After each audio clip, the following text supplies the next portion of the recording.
Encerramos o programa de hoje voltando a agosto de 1944. No dia 19 daquele mês, Paris começava a se levantar contra a ocupação nazista. Depois de 4 anos sob domínio alemão, integrantes da resistência francesa tomaram edifícios públicos, ergueram barricadas e iniciaram os combates que 6 dias depois terminariam com a libertação da capital francesa. Enquanto a resistência combatia dentro da cidade e as forças aliadas avançavam pela França, entre os correspondentes que acompanhavam aquela guerra estava um americano que já havia conhecido outros campos de batalha e transformado parte deles em literatura. Ele havia acompanhado o desembarque aliado na Normandia e seguia o avanço em direção à capital francesa. Poucos dias depois estaria em Paris libertada e acrescentaria mais um capítulo à vida extraordinária que construiu entre guerras, livros, viagens e aventuras. Mas a história que queremos contar agora não é exatamente sobre a libertação de Paris. É sobre aquele homem que estava lá. Ernest Hemingway atravessou alguns dos acontecimentos mais importantes do século XX com o corpo e a alma expostos, e transformou aquilo que viu, aquilo que sofreu e aquilo que aprendeu sobre a natureza humana em uma das obras mais importantes da literatura americana.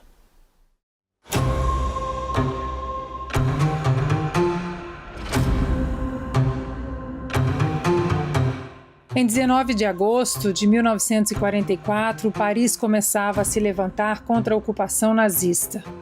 Depois de 4 anos sob domínio alemão, a resistência tomava edifícios, barricadas surgiam nas ruas e começavam os combates que 6 dias depois libertariam a capital francesa. Entre os que acompanhavam o avanço aliado estava um correspondente americano que já conhecia a guerra na carne e que havia transformado parte dela em literatura. Ernest Hemingway. Um dos maiores escritores do século, Hemingway atravessou a própria época com o corpo e a alma expostos. Viveu guerras, praticou o jornalismo, buscou a aventura, transformou a coragem, o sofrimento e a fragilidade humana em uma das obras mais densas do século XX. Aos 17 anos, no Kansas City Star, aprendeu a primeira lei da sua prosa: dizer o essencial e calar o resto. Pouco depois, quando os Estados Unidos entraram na Primeira Grande Guerra, tentou se alistar. Recusado por causa da visão, encontrou outro caminho para chegar ao fronte. Foi motorista de ambulância na Itália. Em 1918, um morteiro o feriu gravemente. Ainda adolescente, descobriu o que muitos levam a vida inteira para compreender. A violência não é abstrata. Ela entra na carne e na memória. As guerras nunca o abandonaram. Esteve na Espanha dilacerada, cobriu o desembarque da Normandia, acompanhou de perto as tropas americanas pela França libertada. Hemingway foi além da testemunha. Era caçador na África, pescador no Caribe, homem de Paris e da Espanha. Transformou cada lugar e cada ferida em literatura. Em Adeus às Armas, em O Sol Também Se Levanta, em Por Quem os Sinos Dobram e, sobretudo, em O Velho e o Mar, elevou a luta humana à sua forma mais pura. A dignidade que permanece mesmo quando a vitória parece impossível. Hemingway criou a teoria do iceberg. O que aparece na superfície do texto é apenas uma fração do que existe sob as águas. A verdadeira força está no que não se diz, na contenção, na precisão, na recusa de explicar demais o que a alma já compreende. Em 1954, recebeu o Nobel de Literatura. O prêmio, contudo, nunca ocupou o centro da sua vida. O centro era a busca de uma maneira honrada de existir no mundo que dilacera os homens. Ele próprio escreveu: "O mundo quebra a todos. e depois muitos se tornam fortes nos lugares quebrados. Essa frase recusa o consolo, é uma exigência e reconhece que a grandeza humana não nasce da ausência de feridas, mas da maneira como se escolhe carregar as próprias fraturas. Mais de meio século depois de seu nascimento, continuamos a lê-lo. As guerras mudam de nome, as gerações passam e os cenários se transformam. A pergunta, porém, permanece a mesma. Como um homem conserva a própria dignidade quando tudo ao redor parece disposto a destruí-la? Como continuar de pé quando desistir seria mais fácil? Hemingway recusou as respostas fáceis. Deixou o exemplo de um homem que enfrentou a vida sem ilusões. Sua herança recusa o consolo.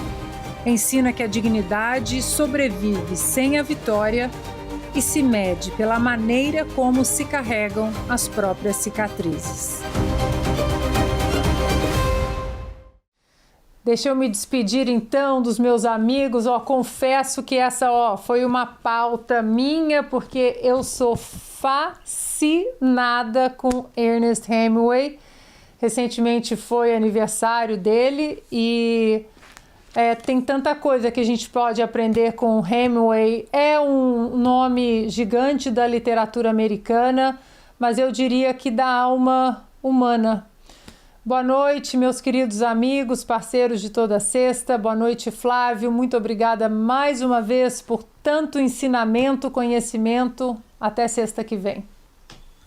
Ana, você sabe qual que é a grande honra de trabalhar com uma jornalista como você? Não só jornalista, uma pessoa que busca cultura. Você sabe o que é terminar um programa com uma jornalista que segure livros? É uma coisa assim meio impensável, pelo menos aqui pelo Brasil. Eu não sei exatamente o que é isso. É até estranho explicar para os meus amigos. Hemingway teve uma vida por si extremamente fabulosa, né? Viveu em Paris, viveu em Cuba, escreveu sobre a Primeira Guerra, For On The Baltos, que é meu livro preferido dele, escreveu também sobre a Segunda Guerra, teve um fiasco, logo depois ele escreveu o seu famoso Velho Mar, né? Escreveu sobre os montes do Kilimanjaro, mas ele fazia uma coisa muito interessante que falta muito ao Brasil e, sei lá, talvez à direita como um todo no mundo, que é transformar experiências extremas em arte. Ou seja, você pegar o grosso ali dessas grandes ditaduras do mundo, desses momentos de conflito, e transformar aquilo em uma arte, às vezes um simbolismo brutal, violento. Todos os livros dele parecem um filme de ação muito grosseiro, inclusive, tem pouco simbolismo, né? Uma coisa meio bruta, só que é algo assim muito forte para nós. É impossível você ler um livro dele sem ficar impactado. Dá a impressão que você está vendo um filme do Clint Eastwood o tempo todo, né? Esse é nosso Hemingway, eu gosto muito também dele, e fica aí a recomendação para todo mundo. Só um último detalhe, a resistência francesa, todo mundo lembra da França se entregando na Segunda Guerra Mundial. Isso aí foi o governo, né? Foi a alta cúpula, porque o exército francês, ele não só era muito forte, como ele era considerado cruel e muito temido durante todo o tempo. Boa noite a todos, boa noite para a nossa querida audiência. Bernardo trouxe das nossas conversas particulares para o De Leste a Oeste. Bernardo sabe da minha paixão por Hemingway. Boa noite, Bernardo. Muito obrigada por mais essa sexta-feira especial. Até semana que vem. Até semana que vem. A Ana chegou e disse, vai ter Hemingway? Sim, vai ter, né?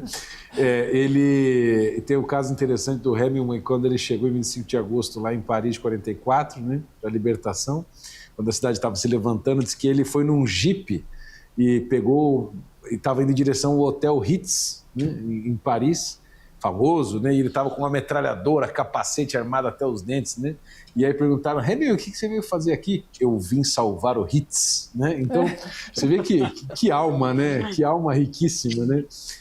Mas era um homem profundamente perceptivo, né? Naquele Adeus às Armas também, um livro belíssimo dele, eu coletei uma citação aqui com cuidado, em que ele diz o seguinte, que fala muito com o que a gente está conversando aqui sobre cruzadas, sobre Weimar, sobre drogas, sobre Constituição. Ele diz assim, o mundo quebra a todos, e depois muitos são fortes nos lugares quebrados, mas aqueles que não se quebram, ele mata. Mata os muito bons, os muito gentis, os muito corajosos, imparcialmente. O que ele está falando? da capacidade de se envolver sem deixar se dominar, que é isso que nós precisamos, né, fazer agora. Então, Ana, obrigado pela condução do programa maravilhoso. Ivan, Flávio, nossa equipe toda da UESC, mas principalmente você que nos assistiu até agora. Se nunca leu um livro de Hemingway, comece com O Velho Mar. Foi o primeiro livro que eu vi na vida quando molequinho. Foi um negócio assim, uma viagem... Nossa, maravilhosa. Eu li várias vezes aquele livro, me encanta. Final sensacional. Aquele livro que se você ler várias vezes durante a vida, você vai interpretar e pegar de maneiras completamente diferentes. Obrigada, Ele é Bernardo. polissêmico. Obrigado, Ana. Obrigado. Ivan, não temos Shakespeare, mas temos Hemingway. Obrigada, Ivan, querido, pelas atualizações aí, pelo ensinamento, companhia, e até semana que vem.